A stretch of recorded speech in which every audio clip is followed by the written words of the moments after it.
Leadership is leadership everywhere you go. Time changes, technology obviously moves forward, cultures vary from place to place, but the true principles of leadership are always constant.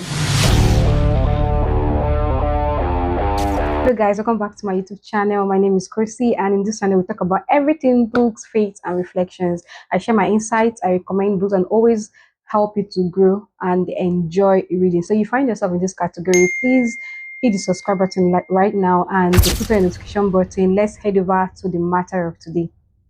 So today I just want to talk about a one book that I've always been on my mind to read ever, but I kept postponing it. I kept postponing it for no just reason. But recently I said, why not pick up this book and read? And I've not even finished it, but this book is giving everything it has to give. And from my subtitle already, you know what I'm talking about. So one thing about me is that leadership has always been something I'm very scared of, right? I'm still shy.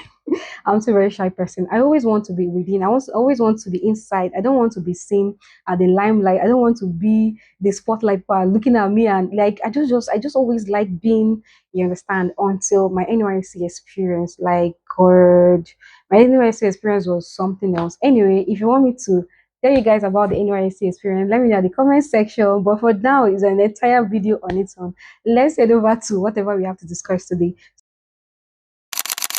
So it's really changed my mind. So anytime I want to read about leadership, I always go for John C. Maxwell's book. And you will see the reason why I always say that John C. Maxwell's book are always a 10 over 10 when it comes to leadership. A lot of people now want to leave this channel because they're reading about leadership. Like, oh, I'm not a leader, I'm not leading anybody, I'm not the president, I'm not the governor, I'm not the whatever. See, you are a leader in any way you are.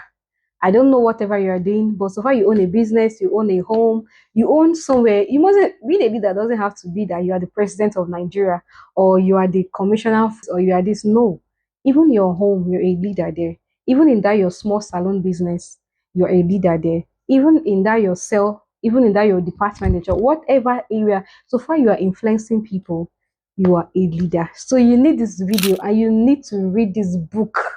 I'm serious about it. So let's move forward. So one of the things one of the reasons before, like I did in my other video in the tips of getting the most of your reading, I always look for the author's mission. Why is the reason why John C. Maxwell wrote this book? Because it will always help you to set the expectation that you are going to be looking for in that particular book. So I just checked out what was the reason why he wrote this book. And from what he wrote, he said that whenever he goes out, a lot of people ask him questions. But one question that always kept coming was the reason why he actually settled to write this particular book. And what was the question? He said that if he was to take everything he has learned about leadership over the years and boil it down into a short list, what would it be? So he said after much thinking, that was how the 21 irrefutable laws of leadership came in. So all the years, everything you need to know about leadership is in these laws. Guys, you need to get this book. I'm serious. I don't want to overhype it. Joseph Master is not paying me. He's not paying me to do this advertisement, but I know that when I see quality, I bring quality to you guys. And it's fun when you're reading it, trust me. So what are the things that you are going to expect from this book? There are about 6 of them. The first one is as you read, you recognize that you may already be practicing some laws, obviously. Then the second one is other laws will expose your weaknesses. That is the truth. That is the truth. The third one is the greater the number of laws you learn, the better leader you will be. And I will come and tell the reason why I said so. Then the fourth one is each law is like a tool ready to be picked up and used to help you achieve your dream. The fifth one is pick up at least, even if it's one law, and you'll become a better leader. See, you don't even need to finish. I'm not saying that you should not finish the book. Like I always say, it's not about the quantity, it's the quality. It's not about rushing to go and finish the book. It's about getting, even if it's 2 laws that you get from this book and practice it very well, it can still be very effective. But let them all, if you can learn all of them, very beautiful. So if you can let them all, people will gladly obviously follow you. I also want to let you know the 4 things you have to keep in your mind when reading this book. Number 1, the laws can be learned. So don't say this is the area of my weakness, so how do you can learn it.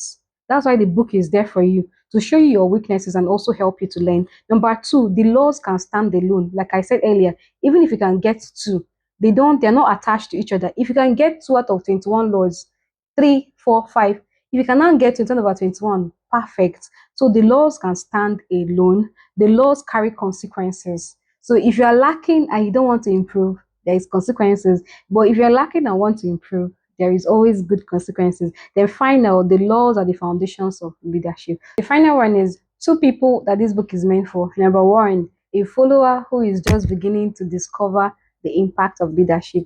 The second person is a natural leader who already has a follower. You see that everybody falls into this category. If you lose, you're going to lose.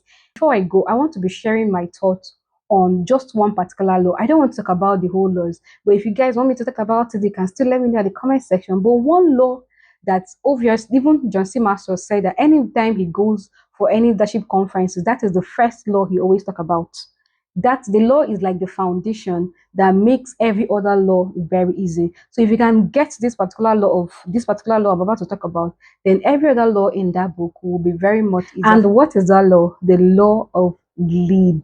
LID, the law of lead. And what does that law state? It states that leadership ability determines a person's level of effectiveness. See, being success oriented is very beautiful.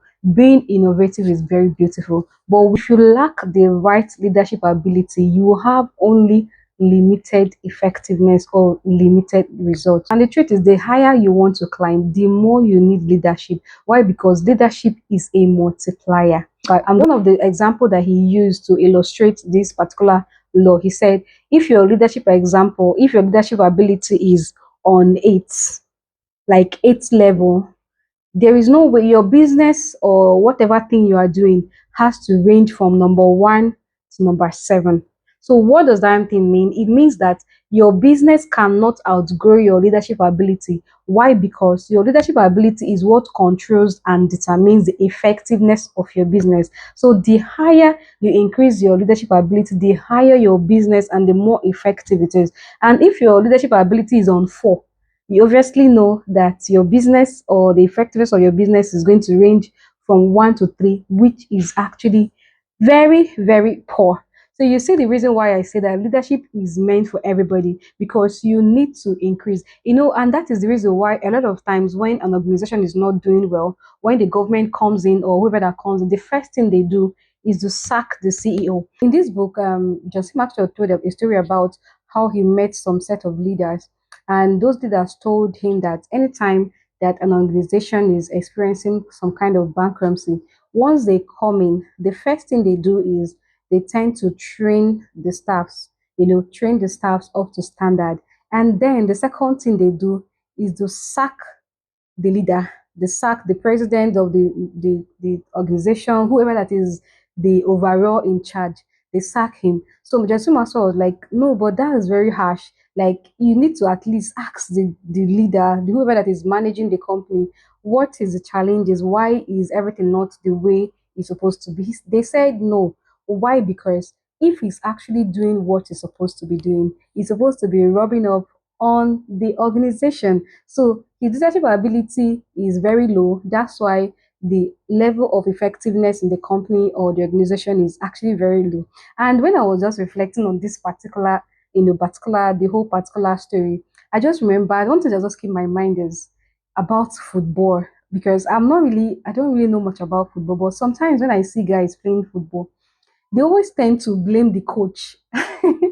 I don't know, but they actually talk about the players, they're not doing well, but they always say, sack this coach, sack this coach. And I used to think in my mind, I was saying, why would you sack the coach? Is it not the player that is the problem? You understand? But this particular place lets me understand that if the coach is actually doing well, obviously it will be rubbing up on the players. If the leadership ability of the coach is on 10, then obviously the football players, at least they will range from one to they will be at nine. Why? Because the leadership ability of whoever is leading tends to control and determines the effectiveness of whatever venture or business that they are doing. last example that I'm going to be using to illustrate this whole law is the McDonald brothers. When I was reading their story, it was a very beautiful story. How they were just success oriented. They were just growing. They moved from driving restaurant to drive-to restaurant to dining restaurant. You could see the desire for them to just improve in their whatever thing to keep getting. Even their income was multiplying. But where the problem set in was the moment they realized that, okay, why don't we market our business to, start franchising? Franchising, when you allow other businesses to the right to use your brand or be under your brand, use your brand name and every other thing. Because, and according to them, it is going to cause, it's going to be less stress free, instead of opening so many branches, all those franchise can now, use to replace them. What was the result?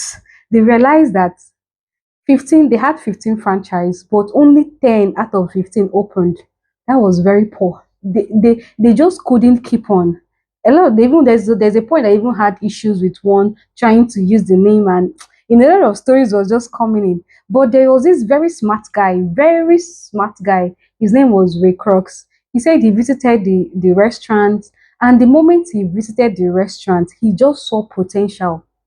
He already envisioned hundreds of restaurants nationwide opening under McDonald. And very smart guy, he immediately made a smart move, opened the McDonald system. Immediately opened the McDonald system, he bought a franchise under the model and started doing a lot of things. What are the things that he did? The first one, he formed a team of the sharpest leaders he could find.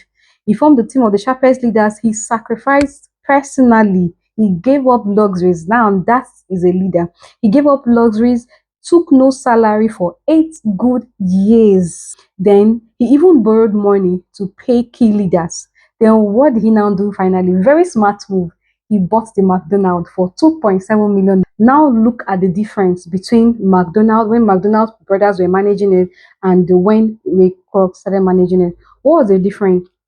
During the period of McDonald, they had only 15 franchise, 10 out of 15 open. But during the regime, I call it the regime, during the regime of Ray Kroc, under 1 year, 100 restaurants open.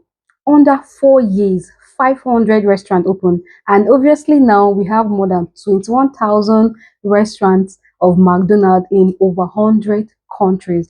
Now, what is the difference? The difference is very clear. The McDonald brothers, they were success oriented. So now what is different? I wrote down here. I said having the leadership ability sets the calling for the effectiveness of whatever you are leading or whoever you are leading. The McDonald brothers, they had high skill and success in running one store, but they have a low leadership lead. So their expansion was limited. But Ray Kroc had a much higher leadership lead. He built teams, inspired others, and also organized for large scale growth. And because of that, what was supposed to be a small, profitable business became a global brand. Now, this is a leader. This is somebody that has a leadership ability. So you see, the reason why you have to improve on your leadership ability is very, very necessary. It's very, because your leadership ability always rubs on every other of your activity. For you to reach the highest level of your effectiveness, you have to raise the lead of your leadership in one way or the other. And I know a lot of questions are already coming in. I know that in your mind that you'll be saying, how am I going to raise the lead? Anyway, the answer to that question is also one of the laws. The answer to that question is also one of the laws. So you have to go and get it. You have to go and read the book so that you know the answer. Before I go, I want to ask these 5 questions that John C. Maxwell asked, and I want you to ask yourself this question. And I want you, if you are reading this book, for you to ask yourself this question. The first one is, what is the lead number of your leadership? Rate it from 1 to 10.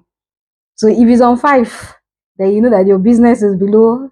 If it's on 8, then you know your business is exactly. So rate yourself. What is your lead number? The second one is, would those around you agree with your assessment? This question I came here, I just asked myself, that's true. After rating yourself, even Jesus Christ even did it. He asked them, who the men say I am? Everybody is saying, they say there's, I say, who do you think I am? So after assessing yourself, ask people, would people that are around you assess you the way you assessed yourself? And the third question is, what is your plan to increase your lead? What is, you have to have a plan. Then the fourth question is, what are the lead numbers of those that are around you? Because obviously it matters. The people that are your followers, those around you also determine the level of your success. Exactly. So what are their lead numbers, and what is your plan to increase their own lead number? So that is all for today. If you want me to also do videos on other laws, please let me know in the comment section. But also very important, I know this video was very helpful. Whatever you learned, please let me know in the comment section also. And please make it very interactive. Make it very interactive. And if I say something that did not sit right with you, you also have the whole right to state it at the comment section. And I know I'll be seeing you in my next video. Get this book, read this book, and thank me later.